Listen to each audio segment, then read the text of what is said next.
परिचय। नंदिनी और उसका परिवार भारत के उत्तर पूर्वी राज्यों में छुट्टियां बिता रहे हैं।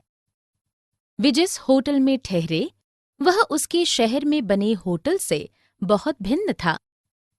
उसने अपने पिता से ऐसे भिन्न घर का कारण पूछा। आइए देखते हैं कि उसके पिता ने उसे क्या समझाया। इस पाठ में आप भिन्न भिन्न प्रकार के घरों के संबंध में जानेंगे। उद्देश्य। इस पाठ के अंत में आप निम्नलिखित सीखने में सक्षम हो जाएंगे। विभिन्न प्रकार के घरों की पहचान करने में, घरों में रहने वाले लोगों की आवश्यकताओं के अनुकूल विभिन्न प्रकार के घरों की व्याख्या करने में, आधुनिक घरों के विकास पर चर्चा करने में। वे घर जिनमें हम रहते हैं। घर एक ऐसा स्थान है जो हमें आश्रय प्रदान करता है और हवा, वर्षा, गर्मी व ठंड से संरक्षण प्रदान करता है। यह हमें शत्रुओं और चोरों से भी संरक्षण प्रदान करता है। हम अपने घरों में प्रसन्न एवं सुरक्षित अनुभव करते हैं। भिन्न भिन्न प्रकार के घर भिन्न भिन्न प्रकार की सामग्रियों से बने होते हैं। हम घर बनाने के लिए ईंट, सीमेंट, इस्पात और लकड़ी जैसी सामग्रियों का उपयोग करते हैं। हम जिस घर में रहते हैं वह उस स्थान की मौसमी परिस्थितियों पर निर्भर करता है।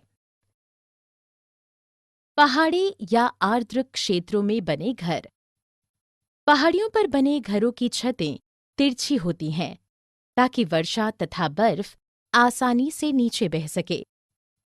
भारी वर्षा वाले क्षेत्रों में अवस्तंभी घर बनाए जाते हैं ताकि घरों को बाढ़ से बचाया जा सके।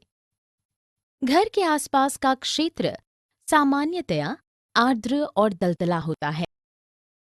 उष्ण व शुष्क क्षेत्र। उष्ण व शुष्क जलवायु में रहने वाले लोग मिट्टी के घर बनाते हैं।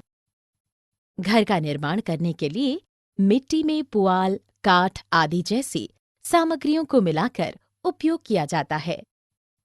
कस्बों तथा शहरों में घर ईंटों और सीमेंट से बनाए जाते हैं। ये घर बहुत मजबूत होते हैं। इग्लू।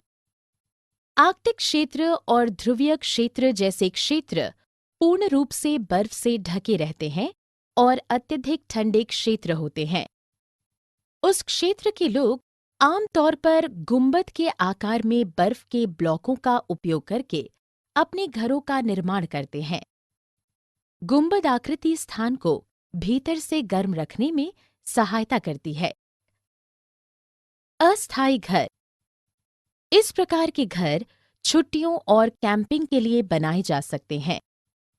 इस प्रकार के घर प्रायरू मछुआरों द्वारा तटीय क्षेत्रों में लकड़ी या नारियल के वृक्ष के पत्तों का उपयोग करके बनाए जाते हैं।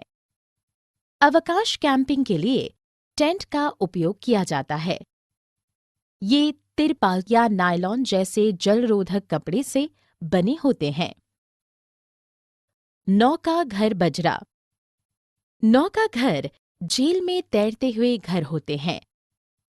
वे भिन्न भिन्न आकार के होते हैं। कुछ लोग इसे अवकाश बिताने के उद्देश्य से उपयोग करते हैं और कुछ लोग नौका में स्थायी रूप से रहते हैं। भारत के कश्मीर में नौका घर जैसे घर पाए जाते हैं। कारवां। पहियों पर बने घरों को कारवां कहा जाता है। कारवां को किसी जानवर या कार या ट्रक द्वारा खींचा जाता है। जो लोग एक स्थान से दूसरे स्थान पर घूमते रहते हैं वे कारवां में रहते हैं। सारांश। हमने जो कुछ सीखा है उसे संक्षेप में दोहराएं। घर एक ऐसा स्थान है जहां हम रहते हैं। जिन घरों में हम रहते हैं वे क्षेत्रों के अनुसार भिन्न भिन्न होते हैं। इसकी